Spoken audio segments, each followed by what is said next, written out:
Malam itu, Arga membentakku di ruang tengah rumah kami sendiri, hanya karena tagihan 10 juta rupiah.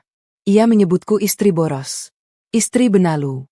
Bahkan dengan sombongnya, ia menghentikan semua akses keuanganku mulai detik itu juga. Ia pikir aku hidup dari gajinya sebagai manajer. Ia tidak tahu, selama ini justru akulah yang diam-diam membayar listrik rumahnya, cicilan kartu kreditnya, bahkan bonus bulanannya. Dan pagi berikutnya, saat ia mencoba isi bensin mobilnya, kartunya ditolak. Saat ia sampai kantor, ia baru sadar satu hal yang menghancurkan harga dirinya. Investor terbesar perusahaan itu adalah istrinya sendiri, aku. Dan sejak saat itu, hidupnya tidak akan pernah sama lagi. Assalamualaikum warahmatullahi wabarakatuh. Kisah ini terinspirasi berdasarkan kisah nyata. Nama, tempat dan karakter telah diubah demi menjaga privasi semua pihak. Segala bentuk kesamaan dan kejadian sebenarnya hanya kebetulan semata. Tonton sampai selesai karena sangat menguras emosi. Jangan lupa juga tekan tombol like dan subscribe. Baiklah, begini ceritanya. Suara bentakan Arga menggema begitu keras di ruang tengah rumah kami yang luas, memecah keheningan malam yang seharusnya tenang. Wajah suamiku itu merah padam, napasnya memburu, dan telunjuknya terarah tepat ke depan wajahku dengan penuh kemarahan. Di lantai berserakan lembaran tagihan kartu kredit dan struk belanja bulanan yang baru saja ia lempar dengan kasar ke arahku. Aku hanya berdiri diam, menatap nanar kertas-kertas itu tanpa sepatah kata pun. Padahal, jika Arga mau teliti sedikit saja membaca rinciannya, ia akan melihat bahwa deretan angka itu bukan untuk tas mewah, sepatu branded, atau perhiasan untukku.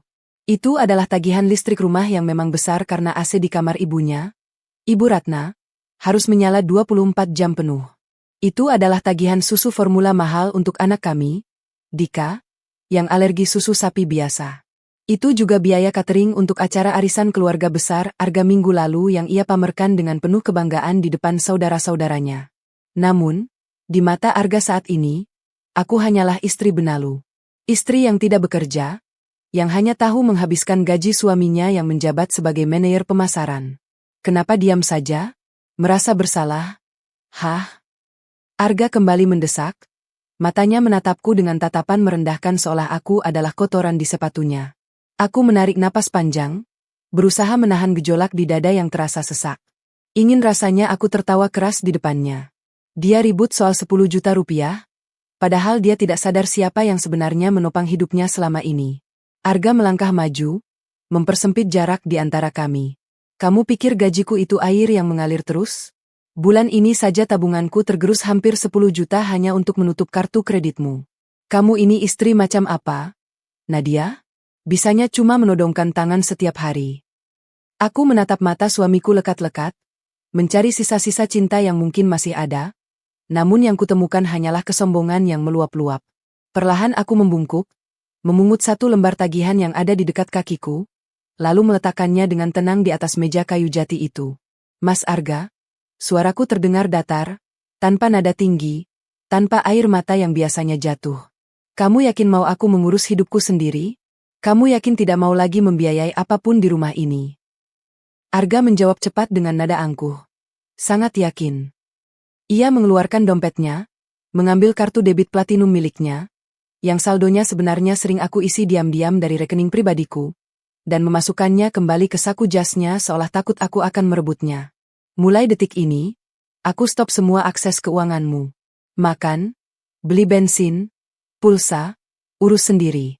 Aku lelah memelihara istri boros sepertimu. Biar kamu rasakan susahnya cari duit. Hening sejenak menyelimuti ruangan itu. Aku hanya tersenyum tipis, sangat tipis hingga ia tak menyadarinya. Oke, jawabku singkat.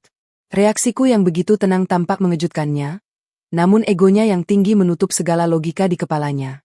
Ia membanting pintu kamar utama dengan keras, membiarkanku sendirian di ruang tengah yang kini terasa asing. Setelah Arga menghilang di balik pintu kamar, aku menghela napas panjang. Bukan napas kesedihan, melainkan napas kelegaan karena topeng kesabaran ini akhirnya bisa kulepaskan. Aku melirik jam dinding yang menunjukkan pukul 9 malam. Biasanya, jam segini aku akan sibuk di dapur menyiapkan hidangan istimewa kesukaan Ibu Ratna yang akan datang berkunjung. Namun kali ini, Aku melangkah menuju dapur hanya untuk mematikan kompor yang sedang merebus daging kualitas premium. Aku membuang air rebusannya ke wastafel dan menyimpan dagingnya kembali ke dalam freezer bagian paling bawah. Malam ini, dapur resmi tutup untuk siapapun selain aku dan anakku. Aku naik ke lantai atas, masuk ke kamar tamu yang selama ini kujadikan ruang kerja rahasia. Aku membuka laptop tipis milikku dan login ke akun perbankan digitalku yang asli. Saldo yang tertera di sana memiliki jumlah nol yang jauh lebih banyak daripada gaji tahunan Arga sebagai manajer. Tanganku lincah menari di atas keyboard, melakukan hal pertama yang harus kulakukan. Membatalkan sistem auto debit untuk seluruh tagihan rumah ini, mulai dari listrik, air, hingga internet. Kemudian, aku membatalkan pembayaran otomatis untuk kartu kredit tambahan yang dipegang Arga. Terakhir, aku mengirim pesan singkat pada asisten pribadiku, Pak Joko. Pak Joko, tolong hentikan transfer bonus triwulan ke rekening Arga Saputra mulai bulan ini. Alihkan dananya ke panti asuhan biasa. Jari-jariku bergetar pelan, bukan karena takut, tapi karena semangat akan kebebasan yang sebentar lagi akan datang menghampiriku. Sinar matahari pagi menembus celah gorden, namun tidak ada aroma kopi atau nasi goreng yang biasanya memenuhi rumah. Aku turun ke bawah dengan penampilan yang jauh berbeda. Aku mengenakan blazer putih gading yang elegan dengan riasan wajah tipis namun berkelas, siap untuk pergi ke kantor pusat perusahaanku sendiri. Di ruang makan, Arga tampak kelimpungan mengenakan kemeja yang masih kusut karena tidak ada yang menyetrikanya. Sementara itu, Ibu Ratna sudah duduk dengan wajah masam menatap meja makan yang kosong melompong. Nadia, kamu ini gimana sih? Ibu sudah lapar? Mana sarapannya? Omel Ibu Ratna begitu melihatku lewat. Aku berhenti sejenak, menatap mertuaku itu dengan senyum manis yang belum pernah ia lihat sebelumnya. Maaf ya, Bu. Dapur tutup. Mas Arga bilang aku harus urus hidupku sendiri, jadi bahan makanan yang aku beli hanya untuk aku. Mas Arga kan manajer hebat, pasti bisa membelikan ibu sarapan di restoran mahal, jawabku santai. Arga menatapku tajam. Nadia, jangan keterlaluan. Kamu mau mempermalukanku di depan ibu. Aku hanya mengangkat bahu pelan sambil membetulkan letak tas bermerek di bahuku. Aku hanya menuruti perintahmu. Mas. Oh ya? Bensin mobilmu sepertinya sudah tiris. Jangan lupa diisi ya pakai uang manajermu itu. Aku melangkah keluar dengan anggun, meninggalkan mereka berdua yang terpaku dalam kebingungan dan amarah yang mulai memuncak. Pelajaran sesungguhnya baru saja dimulai. Matahari pagi itu terasa menyengat kulit, seolah ikut memanaskan suasana hati Arga yang sudah mendidih sejak keluar dari rumah. Ia mengendarai mobil Pajero hitam kebanggaannya dengan perasaan campur aduk. Namun, baru beberapa kilometer dari gerbang kompleks, indikator bensin di dashboard mulai berkedip merah. Sebuah pemandangan yang jarang ia temui karena biasanya tangki mobil itu selalu penuh berkat ketelatenan Nadia. Dengan gerutuan kasar, Arga membelokkan kendaraannya ke sebuah SPBU. Ia mengantre di jalur Pertamax, menatap remeh para pengendara motor yang mengantre di sisi lain. Saat tiba gilirannya, ia meminta petugas mengisi tangki hingga penuh. Full tank, Pak. Ucapnya sambil mengeluarkan kartu debit platinum yang semalam ia pamerkan di depan Nadia. Namun, keangkuhannya runtuh seketika saat petugas SPBU menggeleng pelan. Maaf, Pak. Transaksinya declined. Saldo tidak mencukupi, ujar petugas itu dengan nada datar namun terdengar seperti petir di telinga Arga. Arga terbelalak, wajahnya mulai memerah karena malu melihat antrean di belakangnya mulai membunyikan klakson. Coba lagi. Mesinnya mungkin yang rusak. Bentaknya frustrasi. Petugas mencoba kembali, namun hasilnya tetap sama. Dengan tangan gemetar, Arga membuka aplikasi mobile banking di ponselnya. Jantungnya seolah berhenti berdetak saat melihat angka di layar. Hanya tersisa beberapa ratus ribu rupiah. Sisa gajinya yang ia pikir masih banyak ternyata habis untuk cicilan kartu kredit yang tagihannya membengkak. Ia terpaksa merogoh dompet, mengumpulkan seluruh uang tunai yang tersisa di sana hanya untuk membayar bensin yang sudah terlanjur diisi setengah. Sampai di kantor, konsentrasinya buyar total. Ia terus melirik jam dinding, menunggu pukul 9 pagi, waktu biasanya notifikasi, bonus kinerja, masuk ke rekeningnya. Namun, jam demi jam berlalu dalam kesunyian. Tidak ada notifikasi, tidak ada penambahan saldo. Arga mulai berkeringat dingin di ruangannya yang ber-AC, menyadari bahwa hidup mewahnya selama ini berdiri di atas fondasi yang sangat rapuh tanpa ia sadari siapa yang membangunnya. Mas Arga, Dipanggil Pak Handoko ke ruangannya sekarang. Suara Rina, sekretaris divisi, membuyarkan lamunan Arga yang tengah menatap kosong layar komputer. Arga tersentak. Mencoba merapikan kemejanya yang sebenarnya agak kusut karena tidak ada yang menyetrikanya dengan benar pagi tadi. Ia melangkah menyusuri koridor kantor yang dingin dengan perasaan tidak enak. Pak Handoko, sang direktur utama, adalah pria yang sangat disiplin dan jarang memanggil manajer secara mendadak jika tidak ada masalah serius. Dengan tangan yang sedikit lembab oleh keringat, Arga mengetuk pintu kayu mahoni besar itu. Masuk. Terdengar suara bariton dari dalam. Begitu pintu terbuka, langkah Arga terhenti seketika.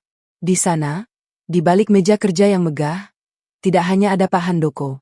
Di sofa tamu, duduk seorang wanita yang sangat ia kenali. Nadia. Penampilannya benar-benar berbeda dari istri yang ia bentak semalam. Nadia mengenakan setelan blazer sutra berwarna navy yang sangat elegan, rambut hitam lurusnya digulung rapi dengan jepit mutiara, dan tatapannya yang biasanya lembut kini setajam silet. Nadia, kamu ngapain di sini? Tanya Arga dengan suara bergetar, lupa akan sopan santun di depan bosnya. Pak Handoko berdeham, memberi isyarat agar Arga duduk. Jaga sikapmu, Arga. Ibu Nadia bukan hanya tamu di sini. Beliau adalah perwakilan utama dari Nusantara Group, investor yang baru saja mengakuisisi saham mayoritas perusahaan kita bulan ini. Jelas Pak Handoko dengan nada penuh hormat yang belum pernah Arga dengar sebelumnya. Arga merasa dunia di bawah kakinya seolah runtuh. Istri yang ia anggap benalu, istri yang ia sebut boros, ternyata adalah orang yang memegang kendali atas tempatnya mencari nafkah. Nadia hanya menatap Arga dengan senyum tipis yang penuh wibawa, membolak-balik dokumen audit di tangannya tanpa mengucapkan sepatah kata pun. Membiarkan keheningan yang menyiksa itu merobek harga diri suaminya.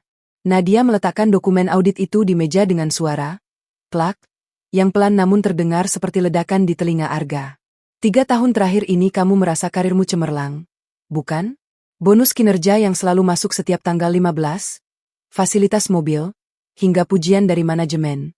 Suara Nadia terdengar tenang namun sangat dingin. Arga hanya bisa terdiam, bibirnya keluh.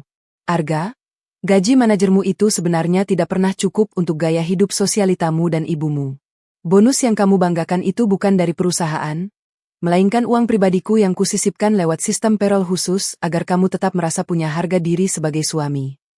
Wajah Arga kini pucat pasi, bukan lagi merah karena marah, melainkan karena rasa malu yang luar biasa. Ia menyadari bahwa selama ini ia hanyalah boneka yang dipelihara oleh istrinya sendiri. Pak Handoko kemudian menyambung. Berdasarkan audit yang dilakukan tim Ibu Nadia, ditemukan banyak ketidaksesuaian dalam penggunaan fasilitas kantor oleh Anda. Penggunaan kendaraan dinas untuk keperluan keluarga yang berlebihan dan klaim biaya representasi fiktif. Nadia berdiri, melangkah mendekati Arga yang tertunduk lesu. Karena kamu ingin aku mengurus hidupku sendiri, maka aku juga akan membiarkanmu mengurus hidupmu dengan kemampuanmu yang sebenarnya. Mulai hari ini, jabatanmu sebagai manajer pemasaran dicabut. Kamu diturunkan menjadi staf administrasi gudang dengan gaji standar tanpa tunjangan tambahan apapun. Oh, dan mobil Pajero itu adalah inventaris manager. Jadi silakan serahkan kuncinya sekarang.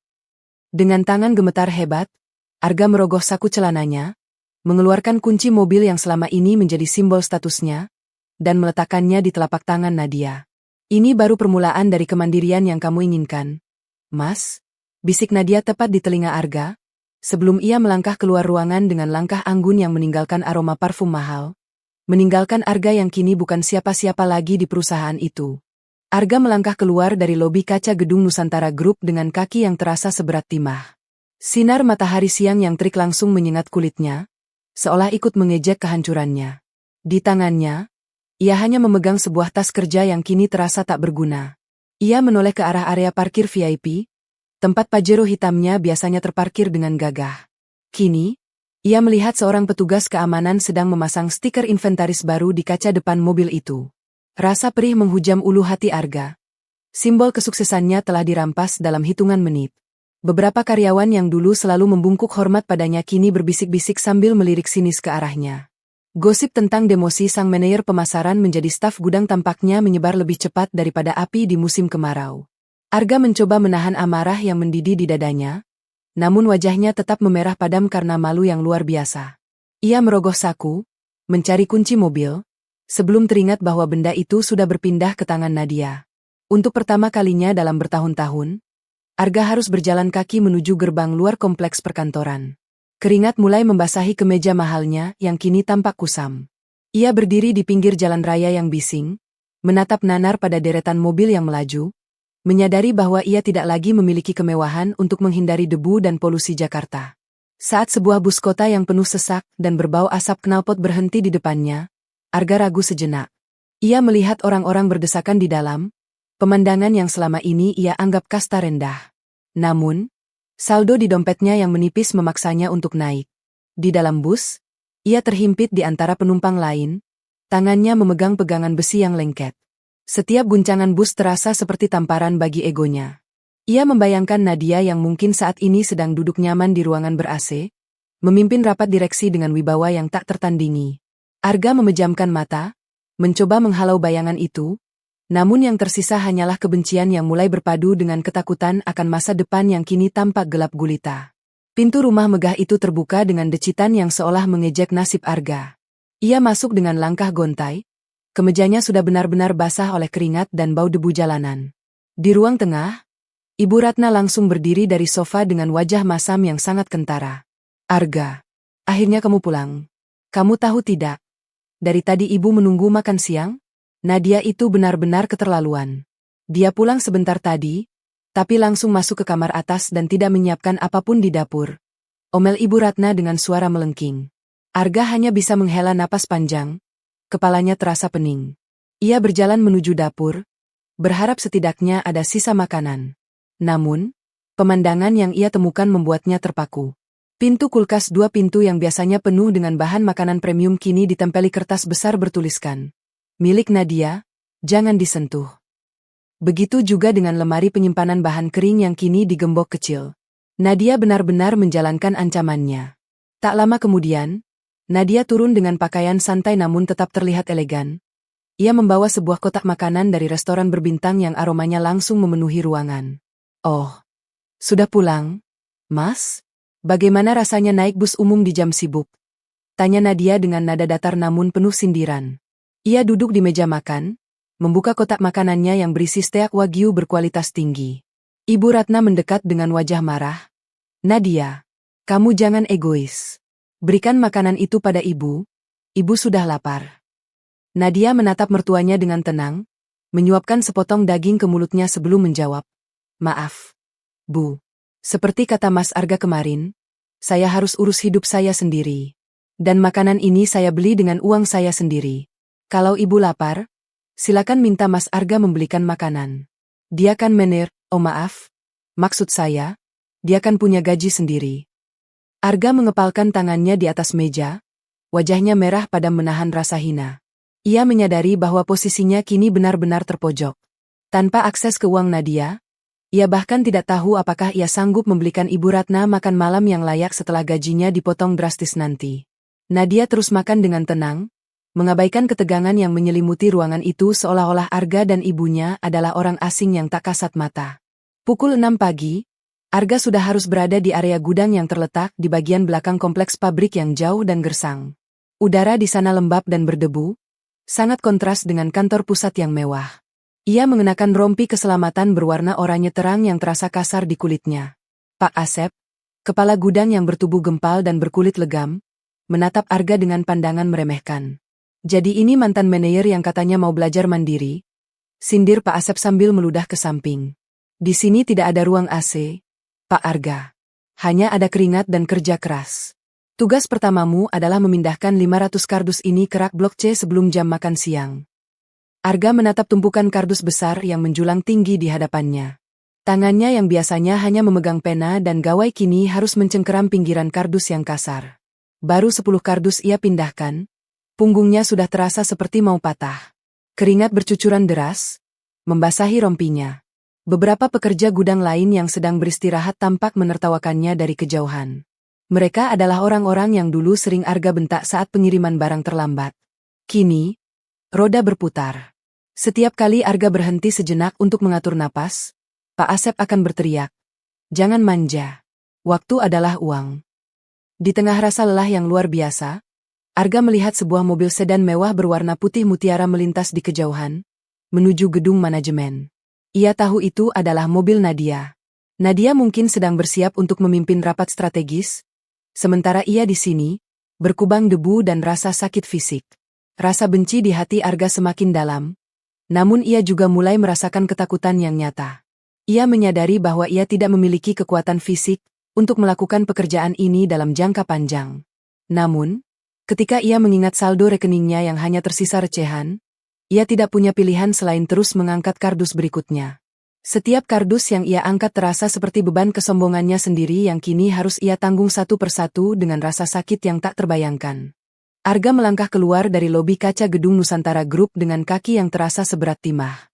Sinar matahari siang yang terik langsung menyengat kulitnya, seolah ikut mengejek kehancurannya. Di tangannya, ia hanya memegang sebuah tas kerja yang kini terasa tak berguna. Ia menoleh ke arah area parkir VIP, tempat Pajero hitamnya biasanya terparkir dengan gagah. Kini, ia melihat seorang petugas keamanan sedang memasang stiker inventaris baru di kaca depan mobil itu. Rasa perih menghujam ulu hati Arga. Simbol kesuksesannya telah dirampas dalam hitungan menit. Beberapa karyawan yang dulu selalu membungkuk hormat padanya kini berbisik-bisik sambil melirik sinis ke arahnya. Gosip tentang demosi sang manajer pemasaran menjadi staf gudang tampaknya menyebar lebih cepat daripada api di musim kemarau. Arga mencoba menahan amarah yang mendidih di dadanya, namun wajahnya tetap memerah padam karena malu yang luar biasa. Ia merogoh saku, mencari kunci mobil, sebelum teringat bahwa benda itu sudah berpindah ke tangan Nadia. Untuk pertama kalinya dalam bertahun-tahun, Arga harus berjalan kaki menuju gerbang luar kompleks perkantoran. Keringat mulai membasahi kemeja mahalnya yang kini tampak kusam. Ia berdiri di pinggir jalan raya yang bising, menatap nanar pada deretan mobil yang melaju, menyadari bahwa ia tidak lagi memiliki kemewahan untuk menghindari debu dan polusi Jakarta. Saat sebuah bus kota yang penuh sesak dan berbau asap knalpot berhenti di depannya, Arga ragu sejenak. Ia melihat orang-orang berdesakan di dalam, pemandangan yang selama ini ia anggap kasta rendah. Namun, saldo di dompetnya yang menipis memaksanya untuk naik. Di dalam bus, ia terhimpit di antara penumpang lain, tangannya memegang pegangan besi yang lengket. Setiap guncangan bus terasa seperti tamparan bagi egonya. Ia membayangkan Nadia yang mungkin saat ini sedang duduk nyaman di ruangan ber-AC, memimpin rapat direksi dengan wibawa yang tak tertandingi.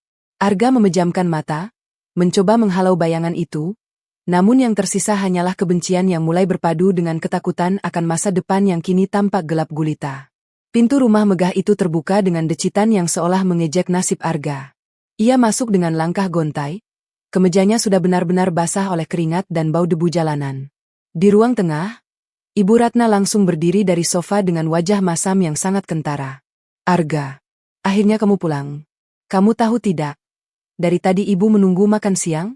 Nadia itu benar-benar keterlaluan. Dia pulang sebentar tadi, tapi langsung masuk ke kamar atas dan tidak menyiapkan apapun di dapur. Omel Ibu Ratna dengan suara melengking. Arga hanya bisa menghela napas panjang, kepalanya terasa pening. Ia berjalan menuju dapur, berharap setidaknya ada sisa makanan. Namun, pemandangan yang ia temukan membuatnya terpaku. Pintu kulkas 2 pintu yang biasanya penuh dengan bahan makanan premium kini ditempeli kertas besar bertuliskan, "Milik Nadia, jangan disentuh." Begitu juga dengan lemari penyimpanan bahan kering yang kini digembok kecil. Nadia benar-benar menjalankan ancamannya. Tak lama kemudian, Nadia turun dengan pakaian santai namun tetap terlihat elegan. Ia membawa sebuah kotak makanan dari restoran berbintang yang aromanya langsung memenuhi ruangan. "Oh, sudah pulang, Mas? Bagaimana rasanya naik bus umum di jam sibuk?" Tanya Nadia dengan nada datar namun penuh sindiran. Ia duduk di meja makan, membuka kotak makanannya yang berisi steak wagyu berkualitas tinggi. Ibu Ratna mendekat dengan wajah marah. "Nadia, kamu jangan egois. Berikan makanan itu pada ibu. Ibu sudah lapar." Nadia menatap mertuanya dengan tenang, menyuapkan sepotong daging ke mulutnya sebelum menjawab. "Maaf, Bu. Seperti kata Mas Arga kemarin, saya harus urus hidup saya sendiri. Dan makanan ini saya beli dengan uang saya sendiri. Kalau ibu lapar, silakan minta Mas Arga membelikan makanan. Dia kan oh maaf, maksud saya, dia kan punya gaji sendiri." Arga mengepalkan tangannya di atas meja, wajahnya merah padam menahan rasa hina. Ia menyadari bahwa posisinya kini benar-benar terpojok. Tanpa akses ke uang Nadia, Ia bahkan tidak tahu apakah ia sanggup membelikan Ibu Ratna makan malam yang layak setelah gajinya dipotong drastis nanti.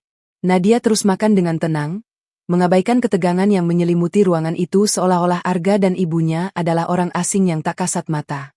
Pukul 6 pagi, Arga sudah harus berada di area gudang yang terletak di bagian belakang kompleks pabrik yang jauh dan gersang. Udara di sana lembab dan berdebu, sangat kontras dengan kantor pusat yang mewah. Ia mengenakan rompi keselamatan berwarna oranye terang yang terasa kasar di kulitnya. Pak Asep, kepala gudang yang bertubuh gempal dan berkulit legam, menatap Arga dengan pandangan meremehkan. Jadi ini mantan manajer yang katanya mau belajar mandiri? Sindir Pak Asep sambil meludah ke samping. Di sini tidak ada ruang AC, Pak Arga. Hanya ada keringat dan kerja keras. Tugas pertamamu adalah memindahkan 500 kardus ini ke rak blok C sebelum jam makan siang. Arga menatap tumpukan kardus besar yang menjulang tinggi di hadapannya. Tangannya yang biasanya hanya memegang pena dan gawai kini harus mencengkeram pinggiran kardus yang kasar. Baru 10 kardus ia pindahkan, punggungnya sudah terasa seperti mau patah. Keringat bercucuran deras, membasahi rompinya. Beberapa pekerja gudang lain yang sedang beristirahat tampak menertawakannya dari kejauhan. Mereka adalah orang-orang yang dulu sering Arga bentak saat pengiriman barang terlambat. Kini, roda berputar. Setiap kali Arga berhenti sejenak untuk mengatur napas, Pak Asep akan berteriak, "Jangan manja. Waktu adalah uang." Di tengah rasa lelah yang luar biasa, Arga melihat sebuah mobil sedan mewah berwarna putih mutiara melintas di kejauhan, menuju gedung manajemen. Ia tahu itu adalah mobil Nadia. Nadia mungkin sedang bersiap untuk memimpin rapat strategis, sementara ia di sini, berkubang debu dan rasa sakit fisik. Rasa benci di hati Arga semakin dalam, namun ia juga mulai merasakan ketakutan yang nyata. Ia menyadari bahwa ia tidak memiliki kekuatan fisik untuk melakukan pekerjaan ini dalam jangka panjang. Namun, ketika ia mengingat saldo rekeningnya yang hanya tersisa recehan, ia tidak punya pilihan selain terus mengangkat kardus berikutnya. Setiap kardus yang ia angkat terasa seperti beban kesombongannya sendiri yang kini harus ia tanggung satu persatu dengan rasa sakit yang tak terbayangkan. Arga berjalan gontai memasuki halaman rumah yang biasanya terang benderang oleh lampu-lampu taman yang mewah. Namun malam ini, rumah itu tampak seperti bayangan raksasa yang mati. Saat ia memutar kunci pintu, hawa panas langsung menyergap wajahnya. Tidak ada suara dengungan AC yang biasanya menyejukkan ruangan. Tidak ada wangi aromaterapi yang selalu disiapkan Nadia. Di ruang tengah, Ibu Ratna duduk di sofa dalam kegelapan, hanya diterangi cahaya dari layar ponselnya yang redup. Arga, kenapa internet mati? Kenapa AC di kamarku tidak menyala? Ibu sudah panggil Nadia berkali-kali tapi dia tidak menjawab dari kamarnya. Pekik Ibu Ratna dengan nada tinggi yang memekakan telinga Arga yang sedang pening. Arga menyalakan lampu saklar, namun tidak ada yang terjadi. Ia tersentak, menyadari sesuatu yang mengerikan. Token listriknya habis. Bu. Dan sepertinya Nadia sudah membatalkan sistem pembayaran otomatisnya. Gumam Arga dengan suara serak. Ia merogoh saku, mencari ponselnya untuk mengisi token lewat aplikasi, namun jantungnya seolah berhenti berdetak saat melihat notifikasi SMS. Transaksi gagal, saldo tidak mencukupi. Arga terbelalak. Ia baru ingat bahwa sisa gajinya yang sedikit itu sudah terkuras untuk membayar bensin pagi tadi. Bagaimana ini? Ibu tidak bisa tidur kalau panas begini. Ibu Ratna terus mengomel tanpa peduli bahwa putranya baru saja pulang kerja dengan tubuh yang hancur. Arga menatap tangannya yang mulai lecet dan kotor, merasa sangat terhina di rumahnya sendiri. Ia mencoba mengetuk pintu kamar Nadia, namun pintu itu terkunci rapat dari dalam. Tidak ada jawaban, tidak ada belas kasihan. Nadia benar-benar membiarkan mereka merasakan kegelapan dan panasnya malam tanpa bantuannya sedikit pun.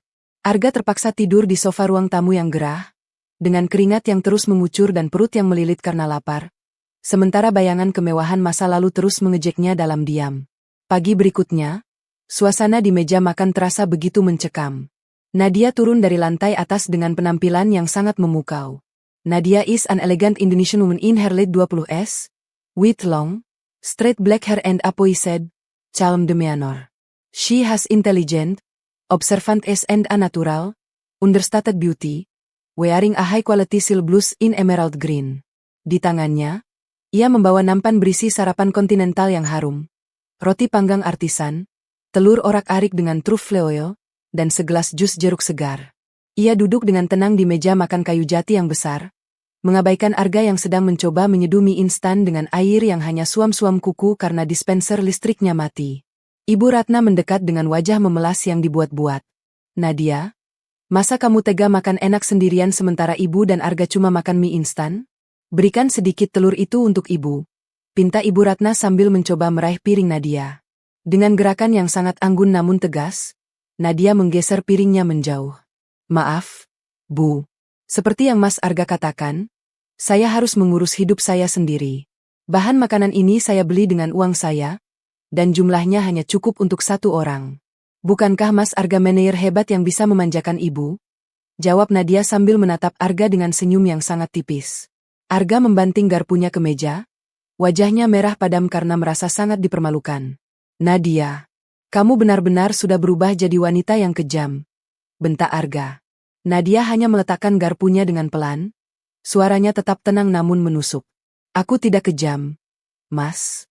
Aku hanya menjadi murid yang baik. Aku mempraktikkan semua kata-katamu semalam. Kamu ingin kemandirian, bukan?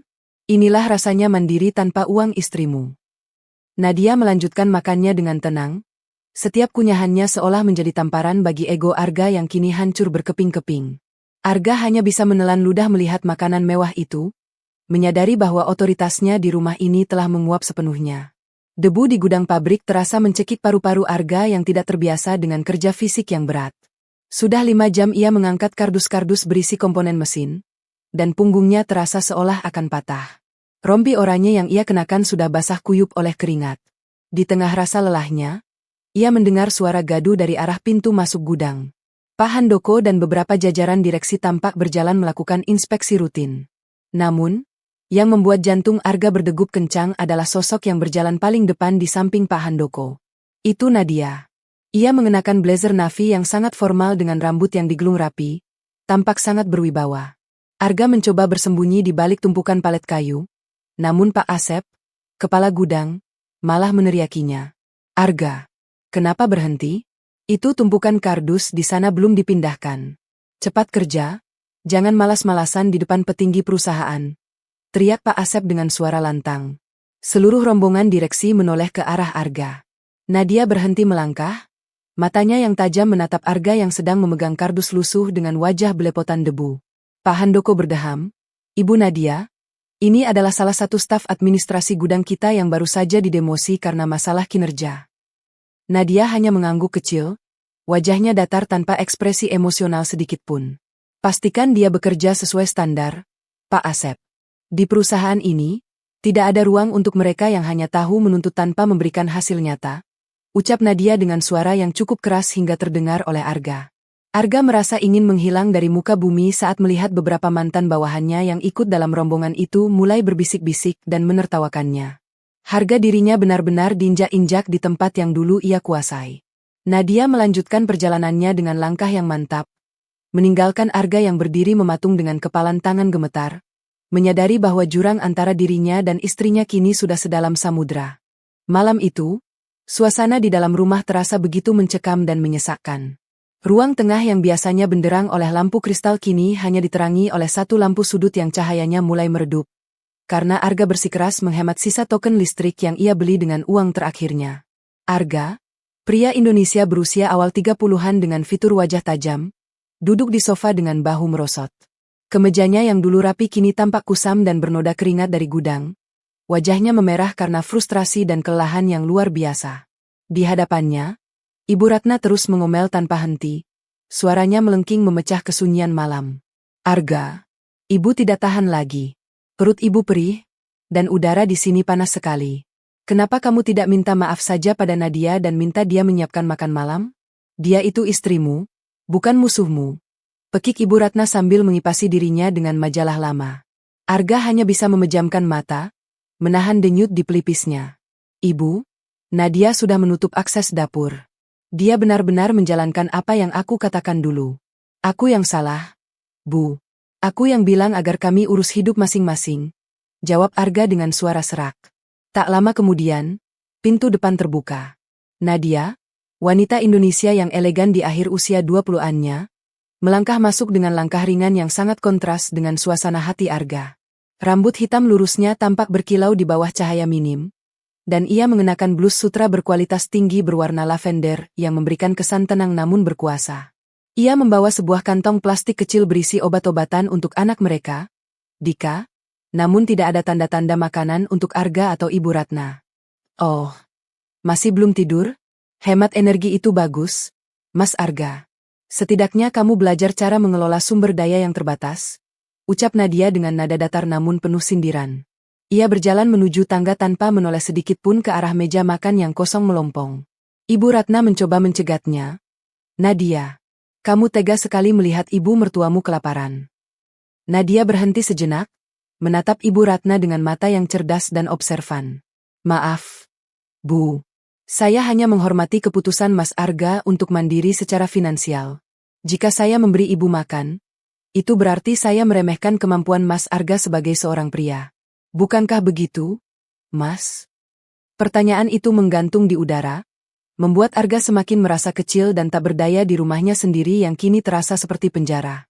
Keesokan harinya di gudang, debu tampak menari-nari di bawah sinar matahari yang menembus celah atap seng yang panas. Arga merasa setiap sendi di tubuhnya seolah akan lepas setelah memindahkan ratusan kardus sejak pagi buta. Wajahnya yang biasanya sombong kini tertutup lapisan debu dan minyak. Matanya yang tajam tampak sayu karena kurang tidur. Di jam istirahat, ia memberanikan diri mendekati Doni, mantan bawahannya yang dulu sering ia perlakukan dengan kasar. Don, bisa bicara sebentar? Tanya Arga dengan nada yang jauh lebih rendah dari biasanya. Doni, yang sedang menikmati nasi bungkusnya, menatap Arga dengan alis terangkat. Ada apa, Pak Arga? Maksud saya, rekan Arga. Arga menelan ludah. Harga dirinya terasa remuk saat ia mengucapkan kata-kata berikutnya. Boleh aku pinjam 500.000? Aku akan mengembalikannya saat gajiku turun. Ada kebutuhan mendesak untuk ibuku. Doni tertawa kecil, tawa yang tidak mengandung simpati sedikit pun. Waduh, Pak. Dulu Bapak sering bilang kalau manajer itu harus punya tabungan darurat dan jangan pernah merepotkan bawahan. Sekarang keadaan berbalik ya? Lagi pula, gaji staf gudang seperti kita ini tidak seberapa. Pak, saya juga punya cicilan motor. Penolakan itu terasa seperti tamparan fisik bagi Arga. Ia menyadari betapa buruknya reputasi yang ia bangun selama ini. Di kejauhan, ia melihat Pak Asep sedang mengawasi dengan tangan bersedekap. Arga, istirahat sudah selesai. Blok D baru saja datang. Segera bongkar muat, teriak Pak Asep. Arga kembali berdiri, memanggul karung berat yang membuat tulang punggungnya menjerit kesakitan. Di tengah kepayahan itu, ia teringat bagaimana Nadia dulu selalu menyiapkan vitamin dan pijatan lembut setiap kali ia mengeluh lelah sepulang kantor. Sekarang, yang ia dapatkan hanyalah keringat, debu, dan tatapan merendahkan dari orang-orang yang dulu ia anggap kasta rendah. Ia mulai menyadari bahwa tanpa dukungan diam-diam dari Nadia, ia bukanlah siapa-siapa di dunia profesional yang kejam ini. Kesadaran itu menghujam jantungnya lebih dalam daripada rasa sakit di otot-ototnya, menyisakan penyesalan yang mulai membakar dadanya perlahan-lahan. Suara gelak tawa dan denting gelas kaca terdengar hingga ke kamar tamu yang panas dan sempit di lantai bawah. Nadia sedang menyelenggarakan jamuan makan malam kecil untuk para petinggi Nusantara Group di ruang makan utama. Aroma masakan catering kelas atas, rendang wagyu dan sup asparagus, meresap masuk melalui celah pintu, membuat perut Arga dan Ibu Ratna semakin melilit. Nadia, tetap dengan pembawaan yang tenang dan anggun, mengenakan blus sutra berwarna hijau emerald dan celana panjang kain yang pas di tubuhnya. Ia tampak memukau saat menjelaskan visi strategis perusahaan kepada para tamu. Suaranya yang merdu terdengar jelas hingga ke telinga Arga yang sedang duduk di lantai kamar tamu karena merasa kepanasan. Kamu dengar itu, Arga? Dia tertawa di atas penderitaan kita, bisik Ibu Ratna dengan penuh kebencian. Kita seperti tikus yang dikurung di rumah sendiri. Arga tidak menjawab. Ia hanya menatap tangannya yang kini penuh kapalan dan luka kecil akibat kerja kasar di gudang. Ia merasa sangat terhina karena diperintahkan Nadia untuk tidak keluar dari kamar selama acara berlangsung agar tidak mempermalukannya di depan kolega penting. Dari balik pintu yang sedikit terbuka, Arga bisa melihat sekilas sosok Nadia yang sedang bersulang dengan Pak Handoko. Nadia tampak begitu bersinar, seolah-olah beban bertahun-tahun sebagai istri yang diabaikan telah terangkat sepenuhnya dari bahunya. Nadia benar-benar sudah tidak butuh aku lagi, gumam Arga dalam hati dengan rasa pedih yang tak tertahankan. Ia melihat bagaimana orang-orang sukses itu menghormati Nadia bukan karena kecantikannya semata, tetapi karena kecerdasan dan kekuatan finansial yang ia miliki. Sementara itu, Arga harus berbagi satu botol air mineral dengan ibunya di ruangan pengap tanpa AC. Setiap tawa yang terdengar dari ruang makan terasa seperti paku yang dipukul masuk ke dalam harga diri Arga, menyadarkannya bahwa ia telah kehilangan segalanya, posisinya, rumahnya, dan yang paling menyakitkan, rasa hormat dari wanita yang pernah sangat mencintainya. Malam itu menjadi saksi bisu betapa dalamnya jurang yang kini memisahkan mereka berdua.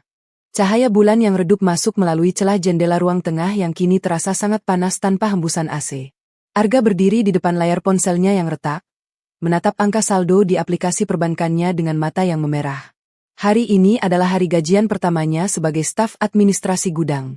Angka yang tertera di sana sangatlah kecil, hanya seperempat dari gaji manajernya dulu, dan bahkan tidak sampai 10% jika dibandingkan dengan bonus kinerja, rahasia yang dulu selalu dikirimkan Nadia. Arga merasa ulu hatinya seperti diremas.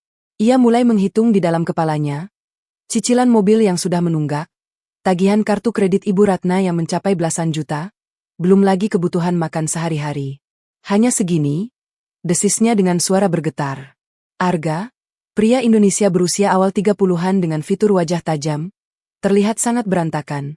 Kemeja kerjanya kini bernoda oli yang tak bisa hilang dan wajahnya tampak lebih tua 10 tahun karena tekanan batin. Di sudut ruangan, Ibu Ratna terus mengoceh tentang betapa lapar perutnya dan betapa ia rindu makan di restoran mewah. Arga ingin sekali berteriak, memberitahu ibunya bahwa mereka kini berada di ambang kemiskinan yang nyata, namun suaranya seolah tertahan di tenggorokan. Ia melihat Nadia lewat di depannya menuju dapur untuk mengambil segelas air mineral. Nadia is an elegant Indonesian woman in her late 20s, with long, straight black hair and a poised, calm demeanor. She wears a high-quality silk blouse in emerald green that berkilau indah di bawah cahaya lampu yang redup.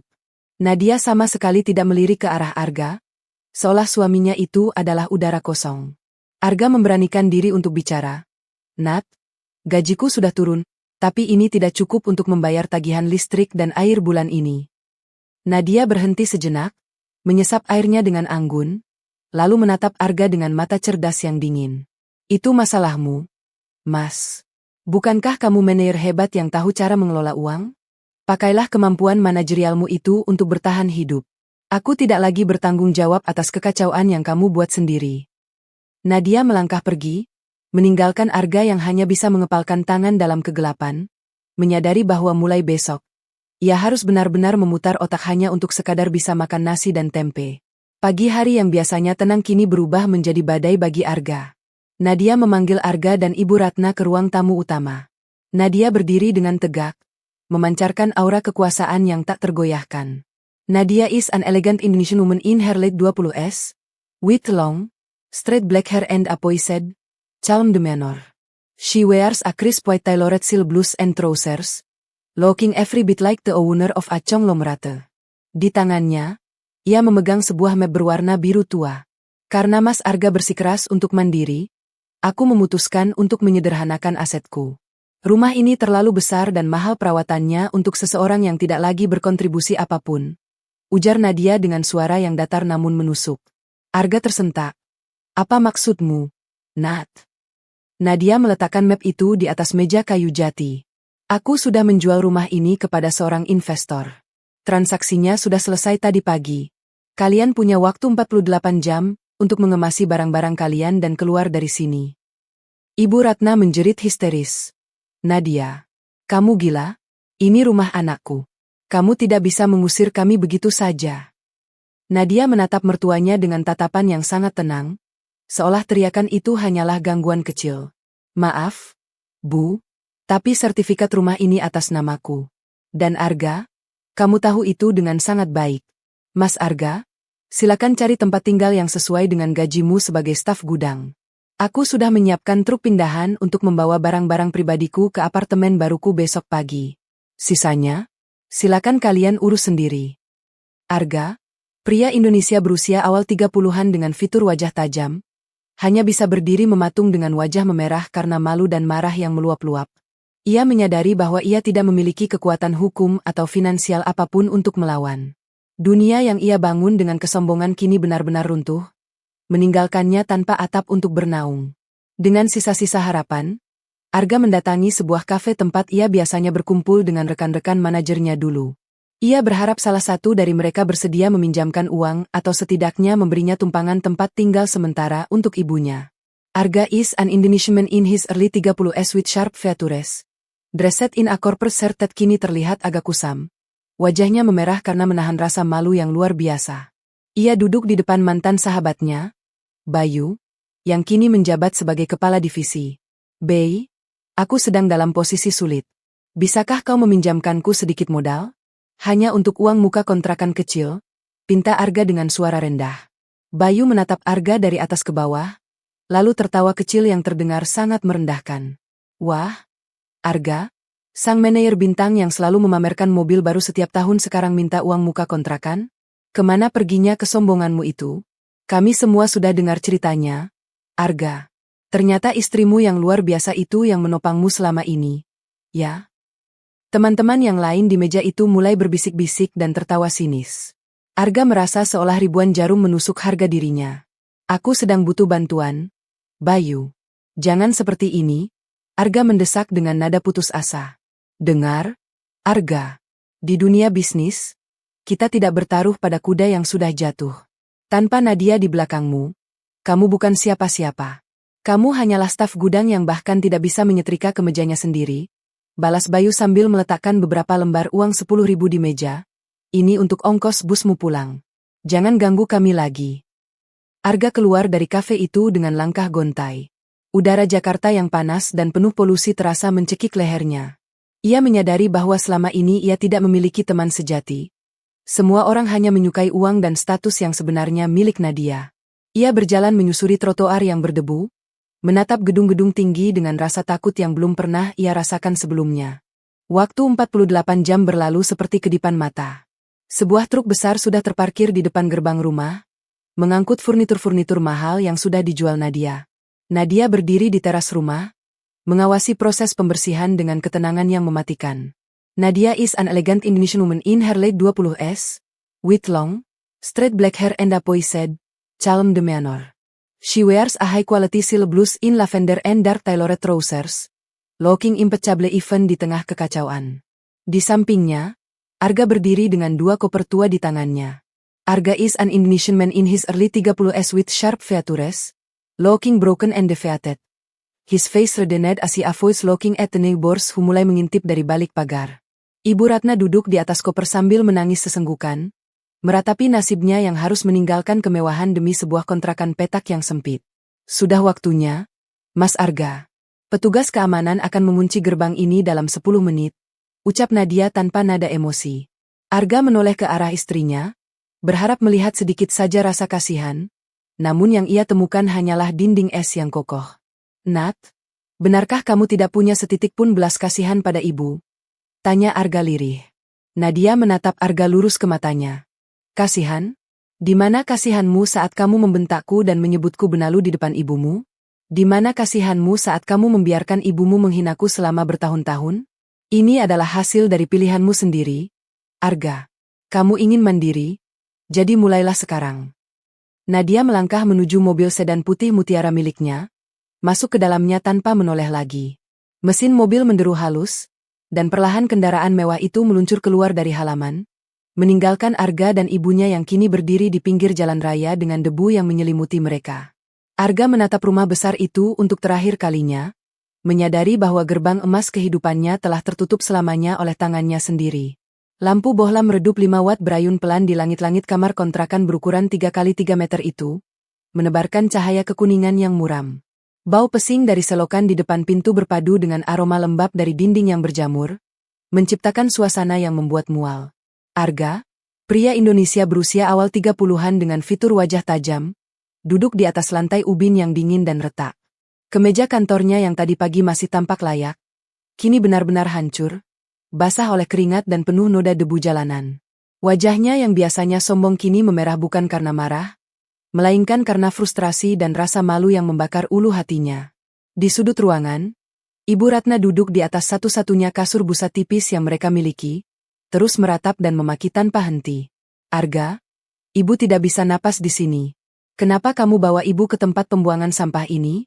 Mana AC-nya? Mana pelayan? Teriak Ibu Ratna dengan suara melengking yang memekakkan telinga. Arga hanya bisa memejamkan mata, memijat pelipisnya yang berdenyut kencang. Bu, ini satu-satunya tempat yang bisa kita sewa dengan sisa uang tunai di dompetku. Kita tidak punya kartu kredit lagi, tidak ada saldo di bank.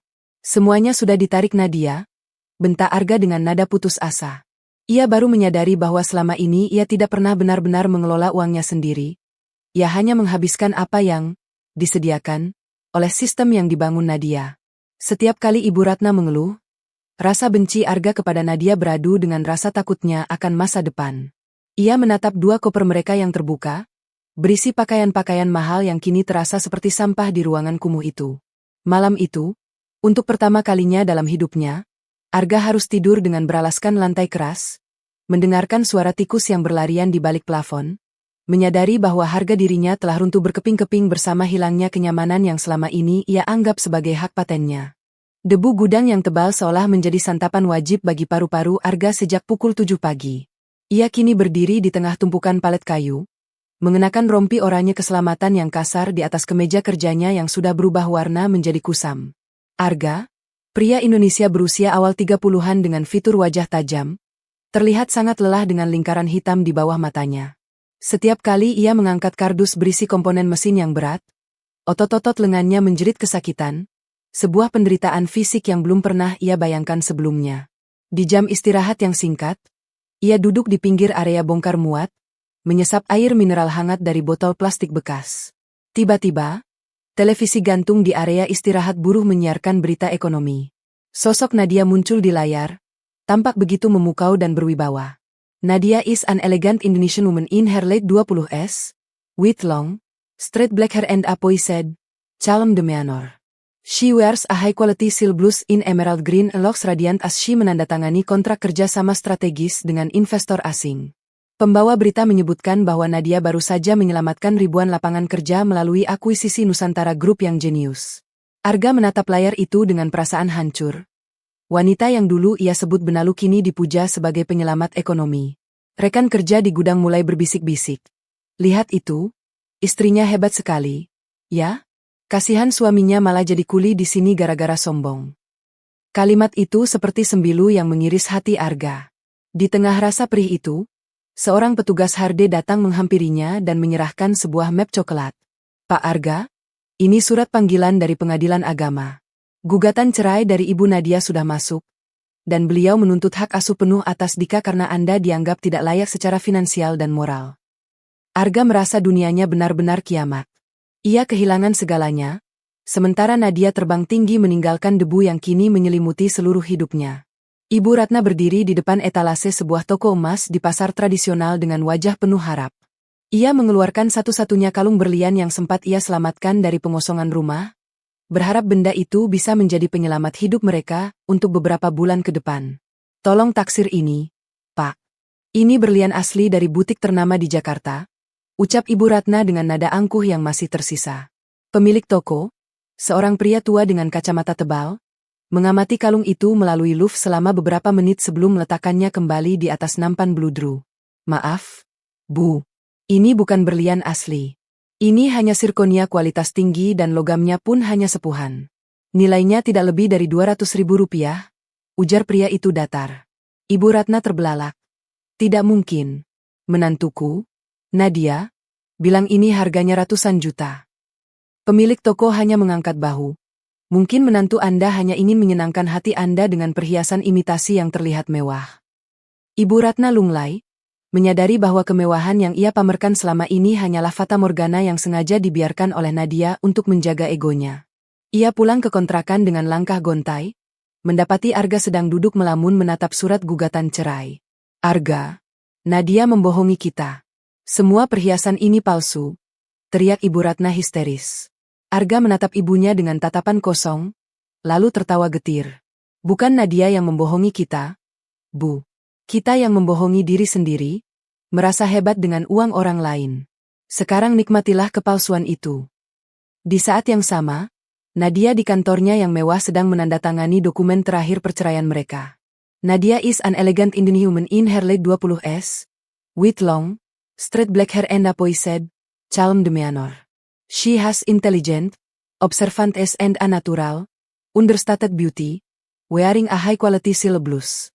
Ia meletakkan pena emasnya, menatap jendela besar yang menampilkan pemandangan kota, merasa bahwa beban berat yang selama ini ia pikul akhirnya benar-benar terangkat. Kebebasannya kini tidak ternilai harganya, jauh melampaui segala harta yang pernah ia berikan secara cuma-cuma kepada Arga dan ibunya.